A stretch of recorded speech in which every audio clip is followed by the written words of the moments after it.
Hello everyone, today we'll be seeing how fast Hitmonchan can beat Pokemon Yellow in a solo run challenge. Let's get straight into the video.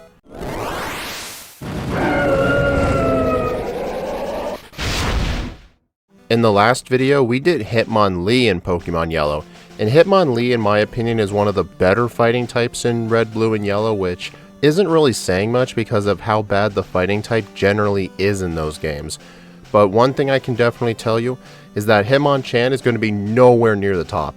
In my opinion, this thing might be worse than some first stage fighting types like Mankey and Machop. You want to know why?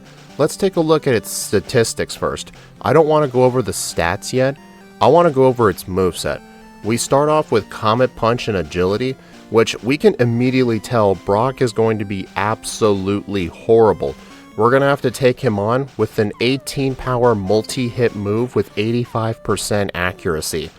So yeah, I can already tell that's not going to be fun. But if you take a look at the other levels though, at level 33 we get Fire Punch, and then 38 Ice Punch, 43 Thunder Punch, 48 Mega Punch, and at 53 we get Counter. This thing gets the Elemental Punches, which you may think is going to be extremely good coverage for a fighting type, but wait till you see the stats. But if you look at the TMs though, our TM set is pretty much identical to Hitmonlee. We get Mega Punch, Mega Kick, Body Slam, Submission, Seismic Toss, all the sorts. So yeah, we may need to get Seismic Toss for the ghosts in Pokemon Tower because I highly doubt we're going to be level 33 to get Fire Punch for those ghosts. And besides, we need to take a look at this thing's stats now. They are horrendously bad.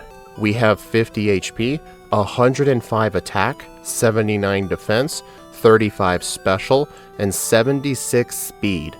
You may be wondering what's so bad about this? Well, both Hitmonlee and Hitmonchan have 35 special, but the main thing that affected Hitmonlee is that Hitmonlee didn't have any special moves anyway, and it was only a defensive thing. Hitmonchan does use special moves. The elemental punches in generations 1 through 3 are special moves. So that means, like with Thunder Punch for example, even if the target is super effective, or Thunder Punch is doubled in power, let's assume we double our special to 70.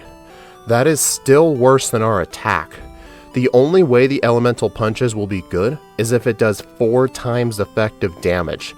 So the only punch that may be worth it is probably Thunder Punch for Gyarados, and that's honestly about it. So yeah, this is the reason Hitmonlee in Gen 1 does not like using its punches. Anyway though, I'm sure you can tell just how bad this thing is, but let's take a look at the rival fight here. The rival fight in the lab isn't going to be that bad, it's just spam Comet Punch until you win. I mean, fortunately throughout the early game to mid game, once we get Brock's badge, Agility will be our badge boosting move because when we use Agility to raise our speed, the Generation 1 badge boost glitch activates where when we alter one of our stats, the other stats get the badge boost reapplied, so Brock's badge will give us attack. So once we beat Brock, Agility will effectively raise our attack.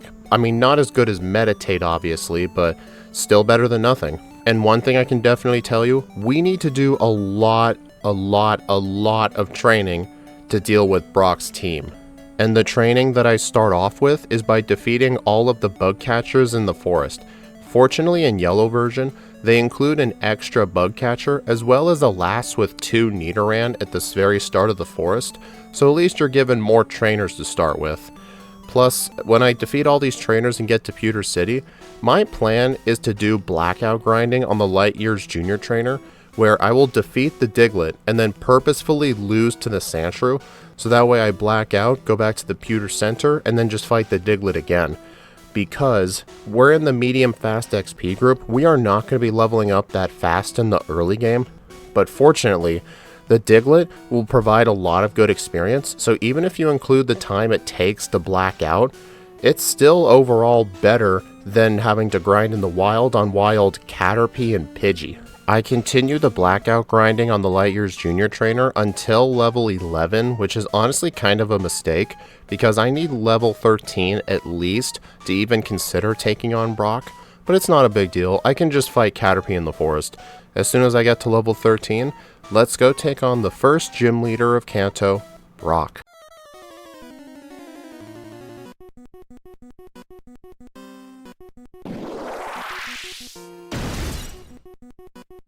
Brock leads off with a level 10 Geodude in Pokemon Yellow, and it's a low enough level where it only knows Tackle. It's sort of a good and a bad thing because it won't raise its defense, but it means it's always attacking. This is where Hitmonchan sort of has an advantage over Hitmonlee, is that Hitmonlee had much worse attack for this point, but then again, low kick. But anyway, once we get to the Onix, my plan is just to spam Comet Punch until I run out, and then I can use Agility in case it uses Bide. But honestly, the appropriate strat that you should do here is just drain all your PP of Agility, so that way when you run out of Comet Punches, you can use Struggle. I didn't want to do that at the time because I can sort of use Brock for blackout training.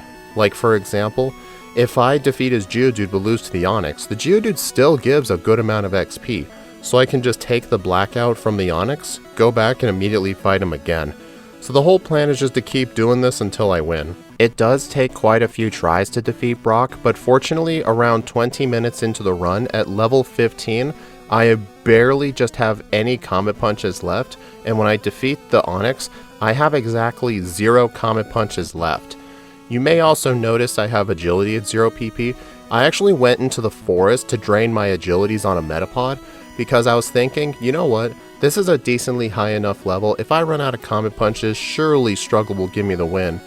But the funny thing is, when I went to beat Brock, and on that attempt you saw me beat him, I never even used Struggle once, so me draining my PP for Agility was an absolute waste of time because I just got lucky. These are the kind of plays that I really hate in Pokemon runs, when you try to be overly safe by like draining your PP or getting a few extra levels, but then the first attempt when you use that safe strategy you just get lucky, so the whole safe strategy was an absolute waste of time, but I mean there's not much I can really do about it, I'm just going to accept it and move on.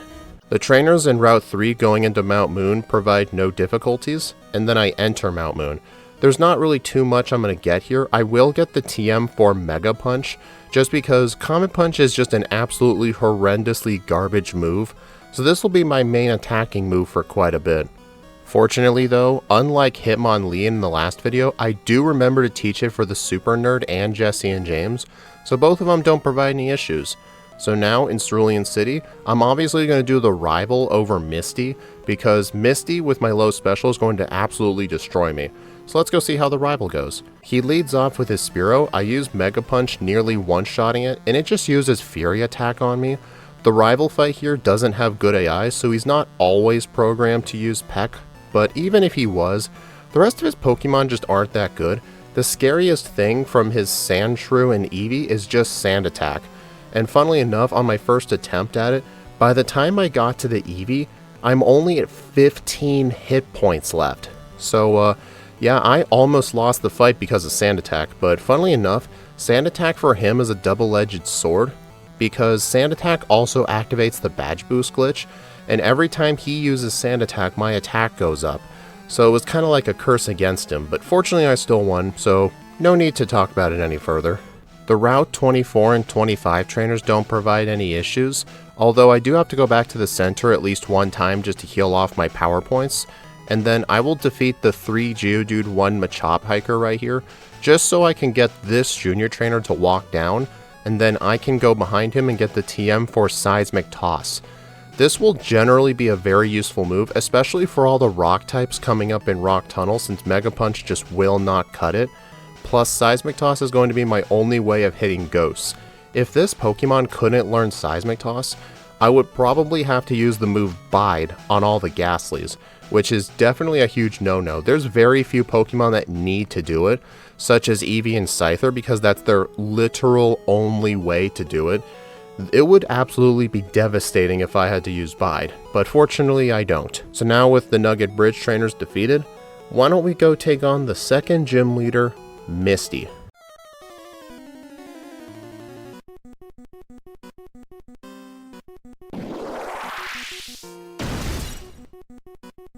Misty leads off with her Staryu. I start off with a Mega Punch, fortunately gets a crit and it one-shots. Then on the Starmie, it hits me with a Water Gun doing massive damage, Mega Punch does half, and then Bubble Beam gives me a reset. This is definitely possible though, because since I'm fortunately not weak to water, her AI will only use moves randomly, and then on the next battle, all she uses is Tackle Harden, and then Tackle. So I end up beating Misty on the second try and getting the Cascade badge. So now with the second badge obtained, I can go south to Vermilion City and board the SS Anne. While I am on the SS Anne, I get the TM for Body Slam, and then I go into this room in the bottom floor to get the TM for Rest.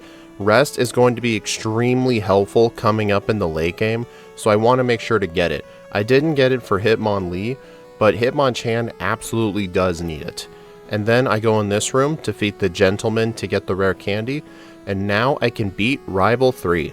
Rival 3 technically has good AI at this point, but his Spearow is just going to be a one-shot with Body Slam, and the rest of his Pokemon have normal moves, so funnily enough, even though he has good AI here, the only move that would really matter for good AI's sake is just the Spearow using Peck, which is honestly kind of funny. It's why most people forget he has good AI at this fight. It's mainly just a holdover from Red and Blue. So now, I can get the HM4 cut and take on the third gym leader, Lieutenant Surge.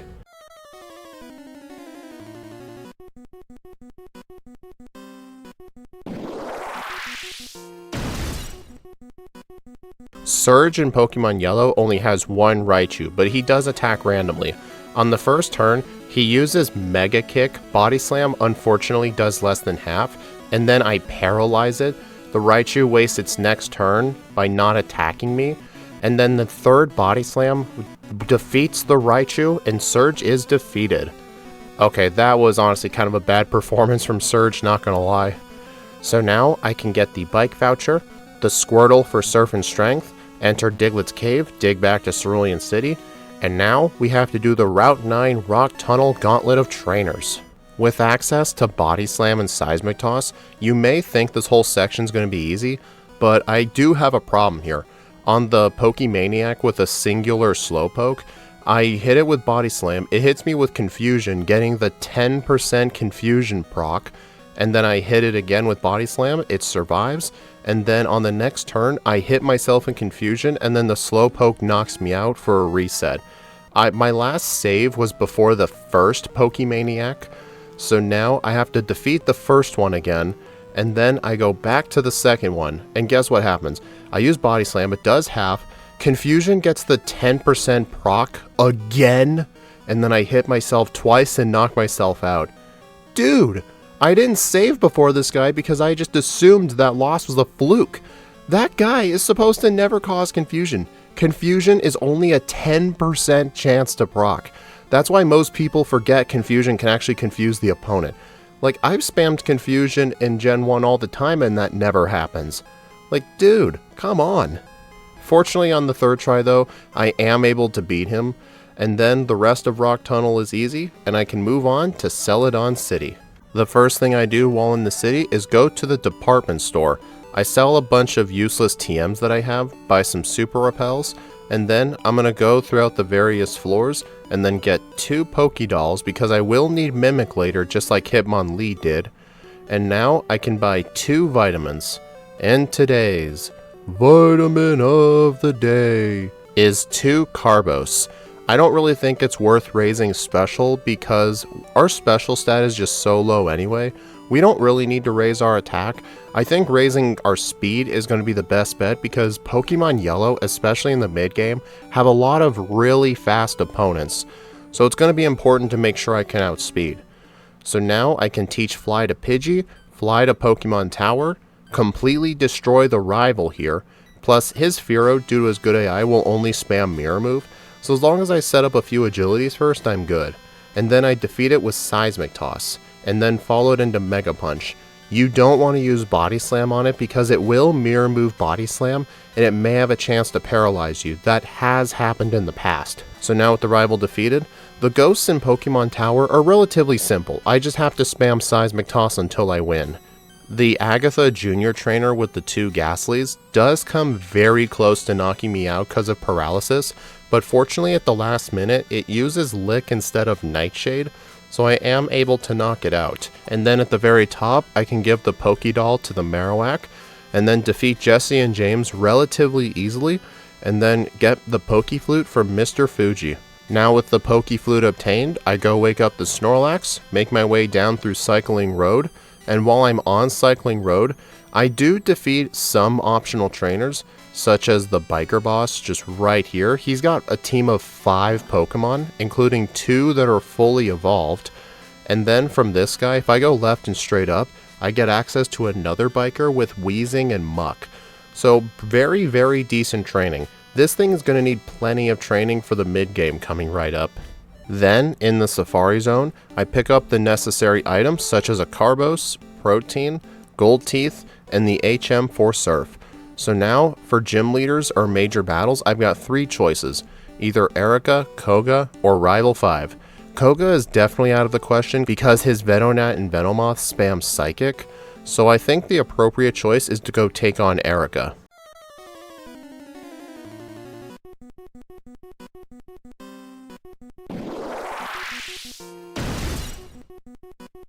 Erica leads off with her Tangela. Body Slam does less than half, so it's going to be a 3-shot. Fortunately, it doesn't use Constrict, lowering my speed. And then the Weepin' Bell is a 2-hit. Then on the Gloom, it puts me to sleep right away. Fortunately, I woke up because it does use Petal Dance, which does a devastating amount of damage. So if I had stayed asleep, Petal Dance definitely would have knocked me out. So now I need to go back into the department store and go to the 2nd floor here, and I am going to purchase the TM for Submission. This is pretty much going to be my best fighting type move, which is kind of a horrible thing to say because Submission is an 80 power fighting move with 80% accuracy, and it does recoil damage, but with a lot of major fights coming up, I really don't have a choice in the matter. Now, while I am in Silphco, I'm going to defeat pretty much almost every good trainer that I can think of, because like I said, speed absolutely matters in the mid-game of Yellow, and with 84 speed, I don't outspeed everything on the Rivals team or Koga's team, so I need to make sure I do plenty of training. And then as soon as I get to the rival battle, I am at level 41. He leads off with his Sandslash. It unfortunately uses Slash twice in a row as I set up 2 agilities, so now I'm just going to have to move on. Now for the Cloyster, I use another agility because I pretty much knew I was at too low of HP anyway because I need to use Submission to deal with the Cloyster. Before the next attempt, I use 1 rare candy to get to level 42, so let's see if this makes ranges any better. Then on the next attempt, Sandslash uses Sand Attack into a Poison Sting. I miss, and then I get hit with Poison, so now I am on a constant ticking timer. And then I miss Submission twice on the Cloyster, and then it does 21 damage in recoil, so unless I can one-shot everything, I'm going to die, and obviously I don't. I do use another rare candy on the next attempt, so I get to level 43. I don't use any agilities this time because I think the agilities may have just been a waste of time. So now I do have -1 accuracy because of Sand Attack, and because of that, the Magneton is able to knock me out. Alright, attempt number 4. Can I please get a winning attempt? I get hit with Sand Attack again, and then the Cloyster goes down to Submission. I miss on the Magneton, and then it's able to live. I paralyze it. Fortunately, it missed, so I am able to knock it out, but then I miss on the Kadabra. Dude, come on! The Sand Attack is just the bane of my existence in Gen 1. Alright, then on the next attempt, I get hit with Sand Attack again. But come on, can I please just get lucky? I miss on the Magneton, not once but twice. I get confused, I hit myself, and I'm dead. Okay, is this just as how it's gonna go? I have a feeling this is exactly how it's gonna go. Fortunately, on the very next attempt, I don't get hit with any Sand Attack, and the rival ends up being completely easy, so yeah, it was just a lot of bad luck that caused this issue. In fact, I'm actually out of healing items from all the training I did in Sylph, so now I need to go dig out, heal at the center, and then come back and destroy Jesse and James and destroy Giovanni. Neither one of them caused me any issues. So now I have one of 2 choices. I can either fight Koga or Sabrina. Believe it or not, I think Sabrina might be easier than Koga because on Sabrina, her lead Abra can't even attack. Sabrina has random AI in Pokemon Yellow, so she could just spam like Recover, Reflect, Psywave, but Koga has good AI, so he'll always go for Psychic. So I think Sabrina might be easier, so let's go take her on.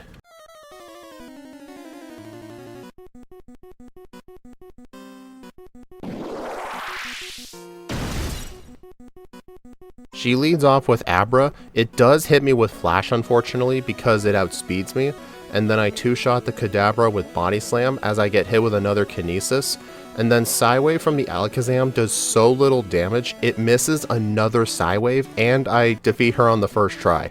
You know what's funny? The actual Psychic Gym Leader was a breeze for Hitmonchan, while the Poison-type Gym Leader, he's sort of like a Psychic-type Gym Leader, so he might actually be more difficult than Sabrina was, but let's go check him out.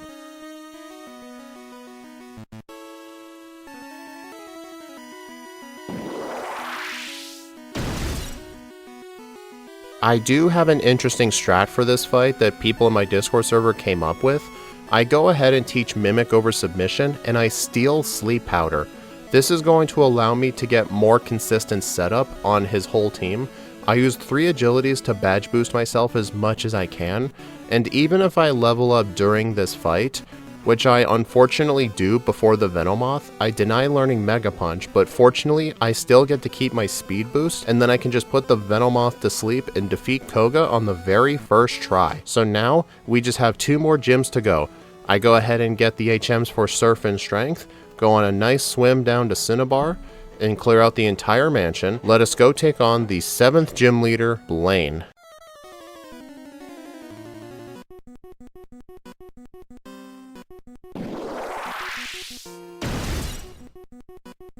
I did all of Blaine's gym trainers before doing this fight, so I am entering the Ninetales at level 50.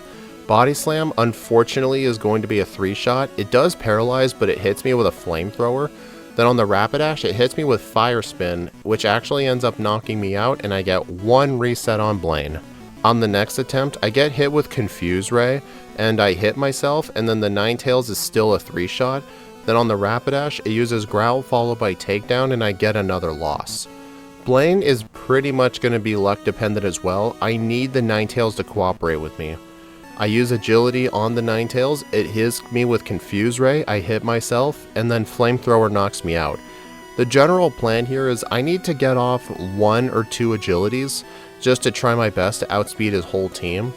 But, however though, I do decide to use a bunch more of my rare candies, so I get to level 55 for Blaine. I'm hoping this makes the Ninetales a consistent 2-shot, which it fortunately is.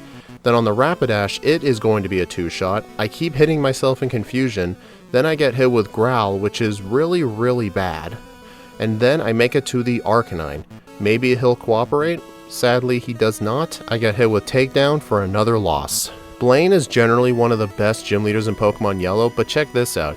He uses Tail Whip on me instead, so the 1 Tail Whip does badge boost my attack stat enough to where I can 2-shot the Ninetales, 2-shot the Rapidash.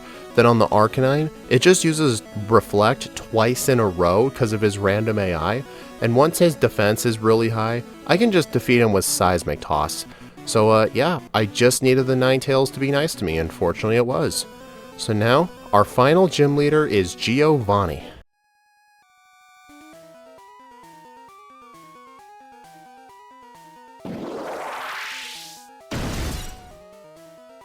He leads off with Dugtrio. I one-shot it with Body Slam. Then on the Persian, I will use Mimic to steal Double Team, which is allowed in my rules. I only ban the TM for Double Team. If it gets Double Team or other evasion moves through other means, it's completely allowed.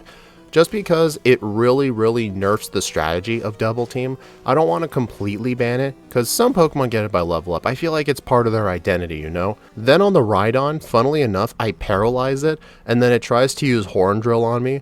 It wasn't going to hit me with Horn Drill before that, and it's definitely not going to hit it when it's paralyzed, because in this game, 1-hit KO moves will fail if you're slower than the opponent. So the fact that a slow Rhydon has Horn Drill is really funny to me. So now, we have to take on the rival as a true testament to see if we can defeat the rest of the Pokemon League. He leads off with his Sandslash yet again. I use 1 agility, 2 agilities, then 3 agilities. He does unfortunately use Slash twice in a row and the Sandslash lives. Then on the Execute, it's going to be a 2-shot. Fortunately, it wastes its turn with Solar Beam. And then on the Cloyster, I misclick, go for Body Slam. and then I end up getting a reset on the Cloyster. On the next attempt, I think of actually a better strategy.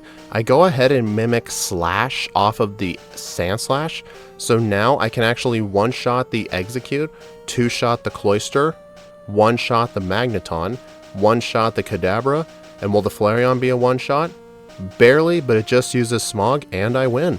So yeah, that should have been the move I tried to mimic, but oh well. So now we can go through Victory Road. I do fight a few random Victory Road trainers here and there, and I do get the final rare candy. So now with Victory Road behind us, I go ahead to the Pokemon Center, heal up, buy some full restores, and now we can go ahead and take on the final 5 trainers. Let's do this shit.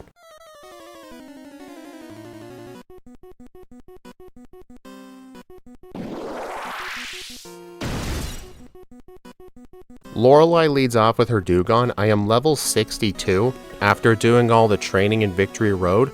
Unfortunately, the Dewgong doesn't really like to go down, and then on the Cloyster, Body Slam does so little damage, and I have to reset right away. The reason Body Slam did so little damage was because her Dewgong managed to use Growl on me, lowering my attack stat really low. Then on the next attempt, I go ahead and use Body Slam because I knew she was going to use Rest turn 1, so now this will give me time to set up some more agilities. And then on the Cloyster, Body Slam does a third. It uses Clamp, then Supersonic, and then on the Slowbro, I go ahead and mimic Amnesia, fully set up. And fortunately, I am able to get fully set up. Looks like I'm going to two-shot it with Body Slam. And then unfortunately, Slowbro's Psychic just absolutely destroys me. Okay, I know what the problem is. The fact I am getting a mid-battle level up here is extremely bad. I'm not preserving my attack stat for the rest of her team. So I go into Victory Road, defeat a few wild Pokemon to get to level 63. So now I can go back into the fight, and then I can try to keep my badge boosts for the entirety of Lorelei. And on the very first attempt after getting to level 63, I am able to defeat Lorelei, and without any setup moves. I think me trying to set up agility may have just been a waste of time, but if I had just used one Body Slam on the Dewgong and it used Rest, I would have had time, but oh well. Now let's go take on the Hiker.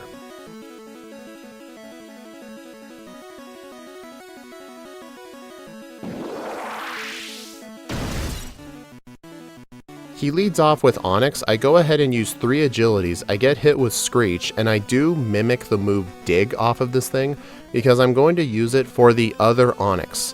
And then I can Body Slam one-shot the Hitmonchan. Somehow the Hitmonlee lives. And then on the Onix, Dig is unfortunately not enough. And then on the Machamp, I use Body Slam doing a third. It hits me with Leer. And then it uses Karate Chop, which is actually its worst move because critical hits in Gen 1 ignore all stat changes. So if it had used Strength, it 100% would have killed me. Same with Submission. So the fact he used a high crit move after using Leer, yeah, that's just a pure Hiker play. So now, let's go take on the third Elite Four member, Agatha.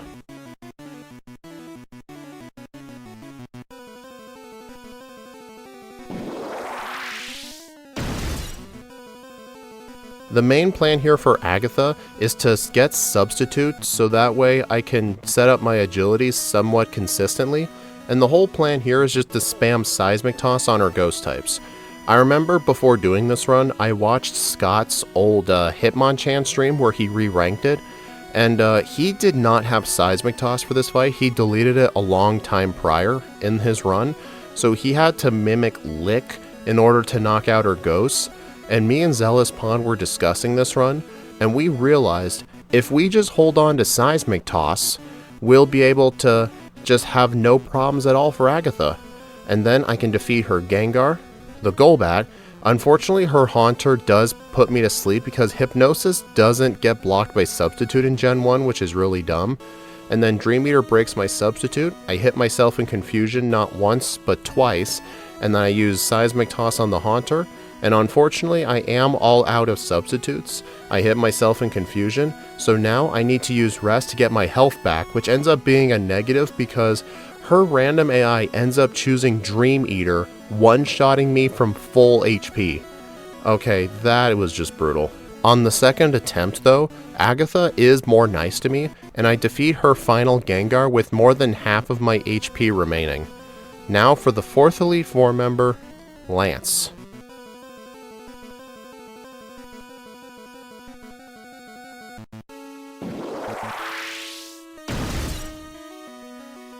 I do reteach submission for this fight because I need a move to one-shot the Aerodactyl, because in routing, Body Slam does not one-shot it.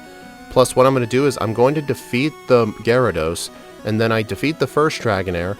Then on the second Dragonair, I go ahead and steal Ice Beam. I used Ice Beam to one-shot the Dragonair, and then Submission to one-shot the Aerodactyl, but unfortunately I had just too little HP, and I end up knocking myself out in recoil, so yeah, that was embarrassing. And then on the next attempt, Gyarados crits me with a Hydro Pump, and then on the next attempt, I go ahead and use Agility, and I decide to actually mimic Hyper Beam instead, so that way I could probably use this as a better physical move than Ice Beam. But however though, I still need the Gyarados to cooperate with me here, because Hydro Pump is extremely devastating because of how low my special is.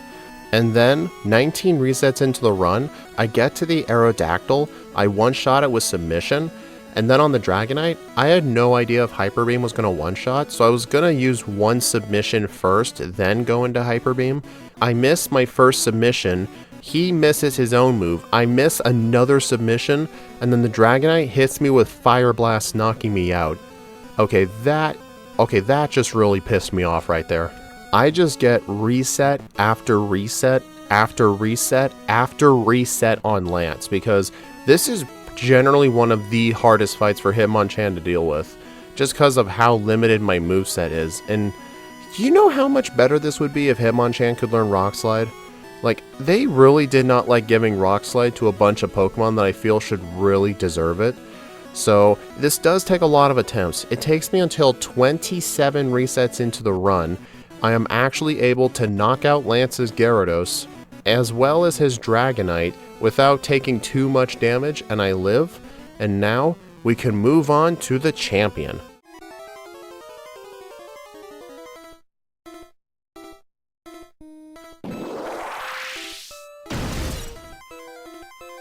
He leads off with his Sandslash. I used Mimic turn 1 to steal Earthquake. This was probably the wrong choice. I probably should have just stolen Slash, because I think Slash would deal more damage to the Magneton even if it wasn't super effective. But fortunately, Earthquake does get the job on the Alakazam thanks to a crit. And then on the Exeggutor, I use Agility and then get put to sleep, followed by Leech Seed. And I believe it was at this moment I realized I should have just stolen Slash, because Exeggutor does resist Earthquake. However though, as I have mentioned, this fight is still extremely bad for Hitmonchan because of how I mentioned before. My special is so low, if the Alakazam were to hit me, if the Exeggutor doesn't cooperate because it'll always spam Hypnosis, if the Magneton uses Thunder Wave or Thunderbolt, or if the Cloyster just spams Clamp endlessly, like, there's just a lot of opportunities to get resets here. Funnily enough, Flareon's the only free Pokemon because he'll only spam Reflect. And then guess what? It takes until 33 resets, I actually make it to the Flareon at red health, and this is when I knew I was in the bag, because it will only spam Reflect as I mentioned before, I can two-shot it with Slash, and now Pokemon Yellow has been cleared. Hitmonchan gets a final time of 1 hour, 52 minutes, and 8 seconds, with 33 resets at level 67, with a game time at the Hall of Fame of 4 hours and 19 minutes. Yeah, this is pretty much one of the worst Pokemon to solo run in Pokemon Yellow. Honestly, it's probably worse than several first stage fighting types, as I mentioned at the start of the video. I think if I ever ran like Machop or Mankey, I'm actually kinda confident that they would actually get a better time, because I believe those two have higher special than Hitmonchan, which is kind of funny to think about. But right now on my leaderboard, Hitmonchan gets last place overall, and it really isn't close. And it has the most amount of resets in my Pokemon Yellow leaderboard. I mean, I could do a second run of this and like know what move to mimic, maybe do some extra training, but I don't think that's going to really matter in the end. There's just a lot of fights in the end game, like Agatha, Lance, and the champion, they just need really good luck. I think even if I was 10 levels higher, I could still get a ton of resets to stuff like Sand Attack, Hyper Beam, Hydro Pump crits, getting put to sleep in Dream Eater.